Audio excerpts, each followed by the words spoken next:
जय हिंद। आज हम लोग समझेंगे चंद्रयान 1, चंद्रयान 2 और चंद्रयान 3 के बारे में। चंद्रयान 1 के सफल परीक्षण के बाद चंद्रयान 2 को लॉन्च किया गया था, लेकिन चंद्रयान 2 में सॉफ्टवेयर के ग्लिच होने के कारण यह मिशन हमारा आधा अधूरा रह गया था और इसी मिशन को पूरा करने के लिए चंद्रयान 3 को लॉन्च किया गया। और आज के इस वीडियो में हम लोग समझेंगे चंद्रयान 2 क्यों क्रैश लैंडिंग किया और चंद्रयान 3 से हम क्या उम्मीद लगा सकते हैं कि यह सफल लैंडिंग हो सके। इस वीडियो के माध्यम से हम यह भी समझेंगे कि लैंडर क्या होता है, रोवर क्या होता है, रोवर किस तरीका से इसरो को सिग्नल भेजेंगे और यह किस तरीका से अन्य कार्य को प्रदान करेंगे। इसके माध्यम से यह भी समझेंगे कि चंद्रयान 3 किस तरह से चंद्रमा की धरती पर उतरने का प्रयास करेंगे। आइए हम लोग मिशन मून का लक्ष्य देखते हैं। मिशन मून में चंद्रयान 1, चंद्रयान 2 और चंद्रयान 3 आया। चंद्रयान 1 को 22 अक्टूबर 2008 को लॉन्च किया गया था और एक ही प्रयास में यह बिल्कुल सफल हुआ था। चंद्रयान 1 का लक्ष्य था चंद्रमा के चारों ओर मौजूद कक्षा की जानकारी जुटा करके देना और चंद्रयान 2 का लक्ष्य साधा गया कि धरती पर उतर करके जमीन, रेत, इसकी कक्षाओं की जानकारी देना। लेकिन चंद्रयान 2 जो है इसका सफल लैंडिंग नहीं हो सका। इसका जो लैंडर था वो ओवरहीट या सिग्नल टूटने के कारण यह क्रैश लैंडिंग कर गया।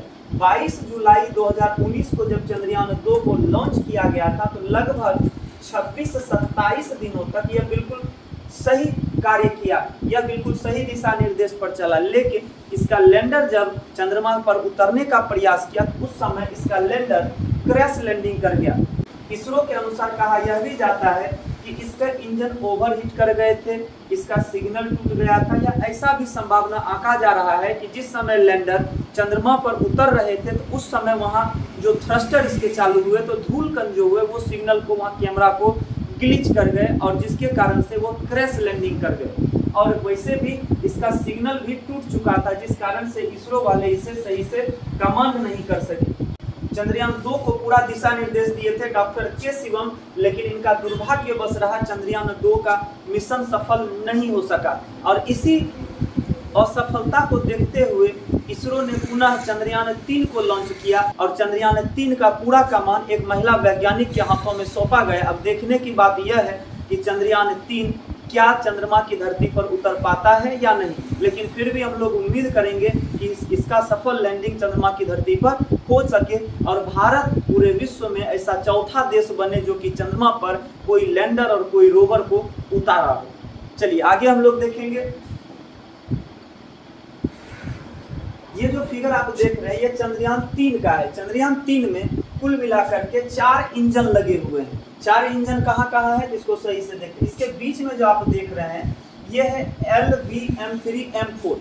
इसी इंजन का प्रयोग चंद्रयान 2 में भी किया गया था और इसका सक्सेस रेट लगभग 90% माना गया है।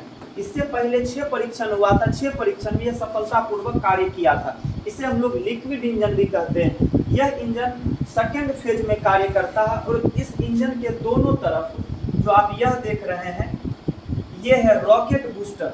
जिस समय चंद्रयान को छोड़ा गया था तो उस समय यही दोनों इंजन जो है थ्रस्ट पैदा किए थे। यह एक बहुत पावरफुल इंजन होता है और इसके ऊपर में जो आप यह देख रहे हैं ये है क्रायोजेनिक इंजन।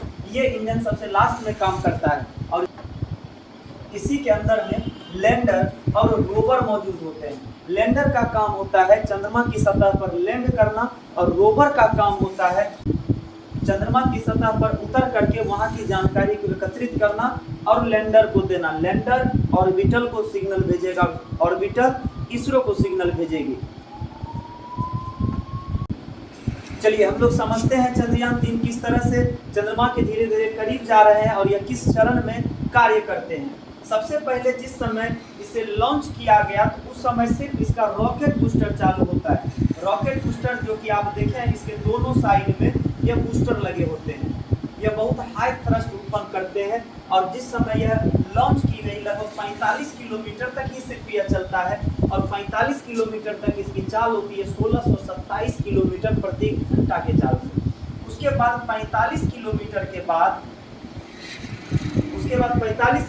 के बाद रॉकेट बूस्टर बंद हो जाता है और वहां पर लिक्विड इंजन स्टार्ट हो जाता है। लिक्विड इंजन जब स्टार्ट होता है तो कुल मात्र 62 किलोमीटर यह चलता है। लिक्विड इंजन स्टार्ट जब होता है तो इसकी चाल हो जाती है 6437 किलोमीटर प्रति घंटा। उसके बाद 62 किलोमीटर की दूरी तय करने के बाद इसका जो रॉकेट बूस्टर है वो स्वतः ही इससे अलग हो जाता है और इसके पास बचता है लिक्विड इंजन, क्रायोजेनिक इंजन और सबसे टॉप पर चंद्रयान।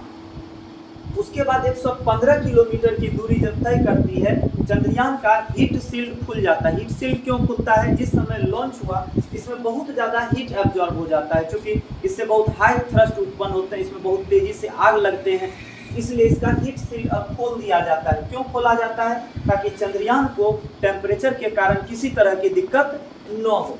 यहाँ पर हीट शील्ड खुल जाते हैं। उसके बाद क्रायोजेनिक इंजन जो है वो स्टार्ट हो जाते हैं और लिक्विड इंजन इससे अलग हो जाते हैं। क्रायोजेनिक इंजन जब स्टार्ट होते हैं तो उसके बाद यह जब क्रायोजेनिक इंजन स्टार्ट हो जाते हैं तब तक में चंद्रयान पृथ्वी के बाहरी कक्षा में सेटल हो जाते हैं और बाहरी कक्षा में लगभग ये 25-26 दिन चक्कर काटेंगे।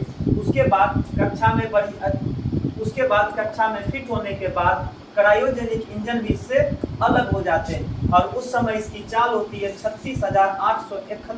36,841 किलोमीटर प्रति घंटा, जिसे कि हम लोग ऑर्बिटल वेलोसिटी भी कहते हैं।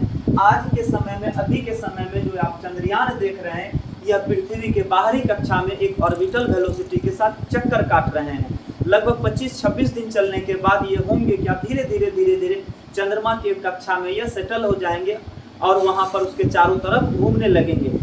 चलिए आगे हम लोग देखेंगे। यदि मान लिया जाए कि चंद्रयान 3 मिशन सक्सेसफुल हो जाता है, इसमें जो रोवर है, रोवर का नाम रखा गया है प्रज्ञान। रोवर का नाम रखा गया है प्रज्ञान और लैंडर का नाम रखा गया है विक्रम। तो लैंडर और रोवर को हम लोग समझते हैं। पहले हम लोग चलिए अब समझते हैं हम लोग रोवर क्या है। रोवर एक छोटी सी गाड़ी होती है जो कि लैंडर से निकल करके चंद्रमा के सतह पर चहलकदमी करेंगे। इसमें जो है 6 पहिए लगे होते हैं और इसका संरचना इस तरीके से होता है कि यह छोटे मोटे ऊबड़ खाबड़ जगहों पर भी आसानी से बिना गिरे पड़े चल सके।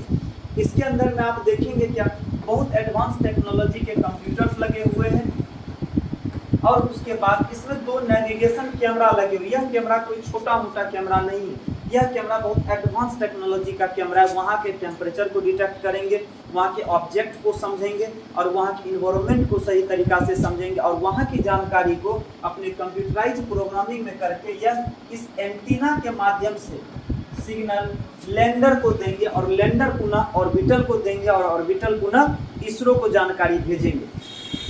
और इसमें आप देख रहे हैं एक सोलर पैनल भी लगा हुआ है, क्योंकि इसको पावर की तो जरूरत होगी। जितने भी पृथ्वी के बाहर में यान को भेजे जाते हैं उसमें सोलर पैनल एनर्जी का मुख्य स्रोत होता है। सोलर पैनल, क्योंकि पृथ्वी के बाहर जब आप चलेंगे तो वहाँ पर कोई जनरेटर तो नहीं है, वहाँ कोई पावर सोर्स तो नहीं है, वहाँ पर प्रायः जो प्रयोग किया जाता है वो सोलर पैनल का प्रयोग किया जाता है, जिससे कि धूप से हम लोग एनर्जी को एब्जॉर्ब करें। चलिए फिर आगे हम लोग देखते हैं। इस संपूर्ण मिशन में 2 व्यक्तियों का अहम योगदान है। पहला डॉक्टर के शिवम और दूसरा डॉक्टर RK श्रीवास्तव। इन दोनों का यह मानना है कि चंद्रयान 3 मिशन सक्सेसफुल होगा, क्योंकि डॉक्टर के शिवम चंद्रयान 2 को ऑपरेट किए था और इनका अनुभव चंद्रयान 3 पर लगा। और डॉक्टर RK श्रीवास्तव, जिसे कि भारत का रॉकेट वुमेन भी कहते हैं, और इनके देखरेख में चंद्रयान 3 का सफल परीक्षण किया गया है। अब देखने की बात यह है अगस्त महीने के 20 या 22 तारीख को यह लैंड किस तरीका से करता है, और हम लोग पूरा भारतवर्ष एक ही दुआ करेंगे कि चंद्रयान 3 का सफल लैंडिंग चंद्रमा की धरती पर हो और भारत पूरे विश्व में चौथा देश बने जो कि किसी लैंडर को चंद्रमा की धरती पर भेजे। आगे आप इसी तरह जुड़े रहिए, आगे हम वीडियो कोशिश करेंगे कि विभिन्न प्रकार की वीडियो आप तक पहुँचाएं। जय हिंद।